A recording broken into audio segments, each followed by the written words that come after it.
ಸುನೇಣ ನಿಧಾನಕ್ಕೆ ಆದಷ್ಟು ಸ್ಲೋ ಮಾಡಿ. ಮ್ಯಾಕ್ಸಿಮಮ್ 2 ಮಿನಿಟ್ಸ್ ಬಿಟ್ಟರೆ ಹೆಚ್ಚು ಅದಕ್ಕೆ.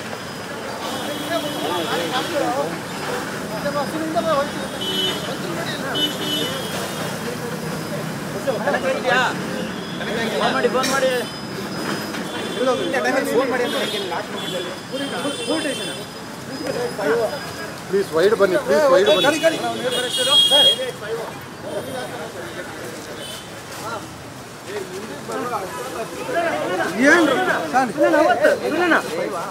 ಮುಂದೆ ಸ್ಟೇಷನ್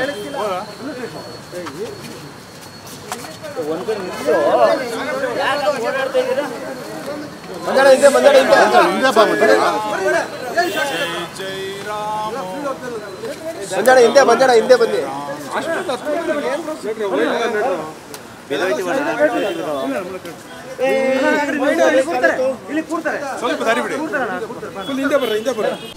ಮಧುಕೇಶ್ವರ್ ಹೆಗಡೆ ಜೇನು ಕೃಷಿಯಿಂದ ವರ್ಷಕ್ಕೆ 50 ಲಕ್ಷ ಗಳಿಸ್ತಿದ್ದಾರೆ. ನೀವು ಕೂಡ ಅವರಿಂದ ಕಲಿಬೇಕಾ? ಅವ್ರ ಜೊತೆ ವಿಡಿಯೋ ಕಾಲ್ನಲ್ಲಿ ಮಾತಾಡಬೇಕಾ? ಈಗಲೇ ಫ್ರೀಡಮ್ ಆ್ಯಪ್ ಡೌನ್ಲೋಡ್ ಮಾಡಿ.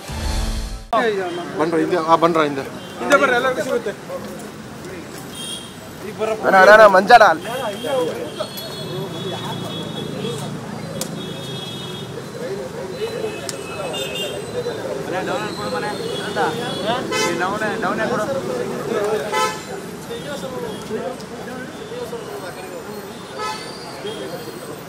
ನಾನು ಹಿಡ್ಕೊಳ್ಳಿಲ್ಲ ನನ್ನ ಮಗ ಅದು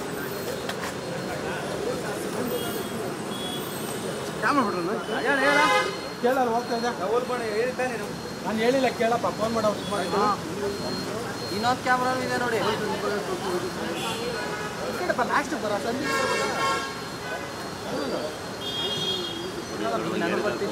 ಕರ್ನಾಟಕದ ಸಿದ್ದರಾಮಯ್ಯ ನೇತೃತ್ವದ ಕಾಂಗ್ರೆಸ್ ಸರ್ಕಾರ ರಾಮ ವಿರೋಧಿ ಸರ್ಕಾರ, ಇದೊಂದು ಹಿಂದೂ ವಿರೋಧಿ ಸರ್ಕಾರ.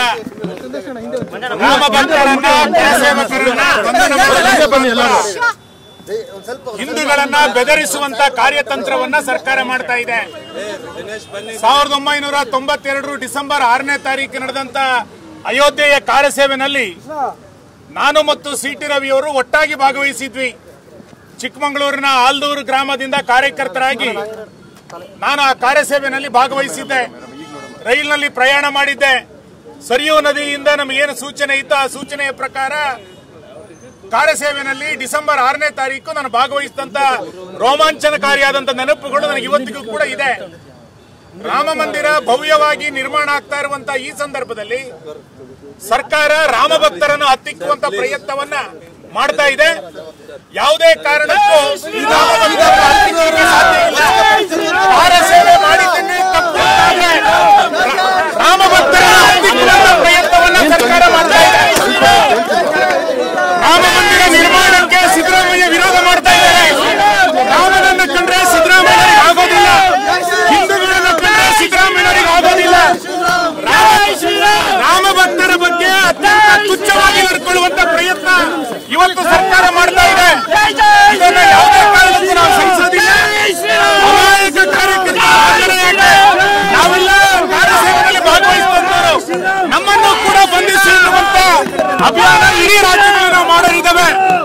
22ನೇ ತಾರೀಕು ರಾಮ ಮಂದಿರ ನಿರ್ಮಾಣ ಆಗಬೇಕಾದ್ರೆ ಸರ್ಕಾರ ಅದಕ್ಕೆ ಬೆಂಬಲವನ್ನು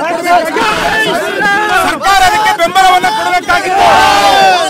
ಬೆಂಬಲ ಕೊಡದಲೇ ಒಂದು ಸರ್ಕಾರ ಹಿಂದೂಗಳನ್ನ ತುಚ್ಛವಾಗಿ ನೋಡುವಂತ ಪ್ರಯತ್ನ ಸರ್ಕಾರ ಮಾಡ್ತಾ ಇದೆ.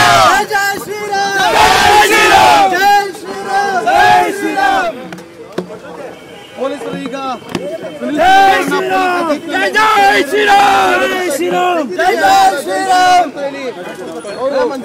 ಘೋಷಣೆಯನ್ನು ಕೂಡ ಕೂಗ್ತಿದ್ದಾರೆ.